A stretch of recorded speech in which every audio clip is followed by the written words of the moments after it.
কি নিয়ে আসছে, কি মিষ্টি নিয়ে আসছে মেয়ে দেখতে? এটা তো মনে হয় ফুটপাতের মিষ্টি। শুইয়া দেখো কিরকম গন্ধ, পইচা গেছে। হ্যাঁ, এইরকম কিপটা ছেলের কাছে আমার মেয়ে বিয়ে দিব? আরে আমরা কি ফকির নাকি? তোমার ভাই যেমন কিপটা, সে নিয়ে আসছে জোগাড় করে একটা কিপটা ছেলে। চত্ব সব এই ধরনের ছেলের সাথে তো আমি আমার মেয়ে বিয়ে দিব না। দুলা ভাই কিপটা বলছেন কাকে? অনেক বড় লোক ফ্যামিলি তো। ছাড় বড় লোক ফ্যামিলি। এই যে দেখ, এই যে 3টা মালটা নিয়ে আসছে, কে খাইবো? হ্যাঁ, তুই একলাই তো 3টা খাবি। আপেল নিয়ে আসছে 3টা, তুই তো একলা খাবি। 3-এর মধ্যে কি পাইছে এরা? আমি তো সেটাই বুঝলাম না। একটা মাত্র জিনিস নিয়ে আসছে যেটা 1 কেজি ওজনের হইতে পারে, সেটা কি জানিস? সেটা একটা পেঁপে। আমারে তুই বল, পেঁপে নিয়া কোন বাড়িতে মানুষ মেয়ে দেখতে যায়?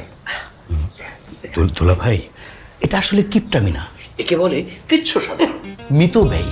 মানে এখনো তো আমাদের সাথে আত্মীয়তা হয় নাই, তাই বেশি ইনভেস্ট করছে না। যখন আত্মীয়তা হবে তখন এমন খরচ করবে একেবারে তাক লাগিয়ে দিবে। এখন এসব বলে সময় নষ্ট করে তো লাভ নাই। তুমি বুঝতে পারছো না কেন? এখন যখন ওরা এসে পড়েছে তখন দেখে যাক না, তারপরেরটা পরে ভাবা যাবে। শোনো, ওরা বসে আছে, তুমি যাও ওদের সাথে গিয়ে গল্প করো, আমি বুলবুলিকে নিয়ে আসছি।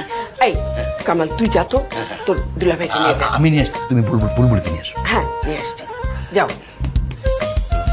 ছাড়, আমি যাবো না। আরে যাও তো।